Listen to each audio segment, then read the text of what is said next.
جناب ہمایوں صاحب، آپ کی کبھی مہنگائی نیچے ابھی آ ہی نہیں سکتی اگلے 2-3 سال. یوٹیلیٹی بلز ایک کے بعد ایک آپ نے بڑھانے ہیں، انفلیشن کا پریشر آپ کا ختم نہیں ہونا، نہ آپ کے پاس پیسہ بچنا انٹرسٹ پیمنٹ سے، نہ ڈیولپمنٹ سپینڈنگ ہونی ہے، تو لوگوں کی زندگی اجیرہ نہیں رہنی. نہیں ٹھیک ہو جائے گا. کب تک؟ اب آپ دیکھیں گے، دیکھیں نا جی، ایڈمنسٹرڈ پرائسز جو کاسٹ پش انفلیشن ہے وہ کافی حد تک تو آپ نے امپیکٹ ان کا دیکھ لیا نا جی.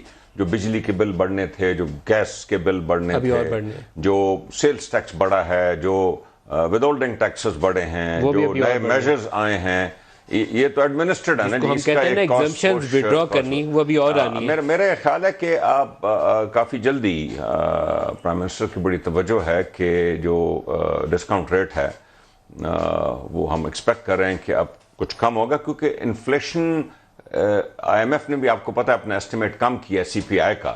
So it seems that it has packed out. Core inflation already جو ہے وہ اچھی سطح پہ ہے. سو ہم سمجھتے ہیں، حالانکہ یہ پریروگیٹو تو اسٹیٹ بینک ہے کہ ڈسکاؤنٹ ریٹ جب کم ہونا شروع ہوگا اس سے ایک ڈیفینیٹ مینوفیکچرنگ ریوائول آئے گا. دیکھیے ایشو یہ ہوتا ہے کہ آپ کا کیونکہ فوکس سارا کرنٹ اکاؤنٹ ڈیفیسٹ کم کرنے پہ تھا، کرنٹ اکاؤنٹ ڈیفیسٹ کم کرنے کے جتنے بھی اقدامات ہوتے ہیں اور اس کے بعد انفلیشن کنٹرول کرنے کے، وہ فسکل اکاؤنٹ کے ایسی تیسی پھیر دیتے ہیں. سر 6% آپ کی لارج اسکیل مینوفیکچرنگ میں نیگیٹو گروتھ ہے. دیکھیں نا، نیگیٹو جب 13.25 اسٹیٹ بینک کا ریٹ ہو، 15-16 مارکیٹ میں مل رہا ہو، اگر کسی کو مل جائے، اوکے، کیونکہ گورنمنٹ کی بورنگ بھی ہے. آپ کو پتا ہے کہ کراؤڈنگ آؤٹ فیکٹر ہوا ہے اس وقت مارکیٹ میں.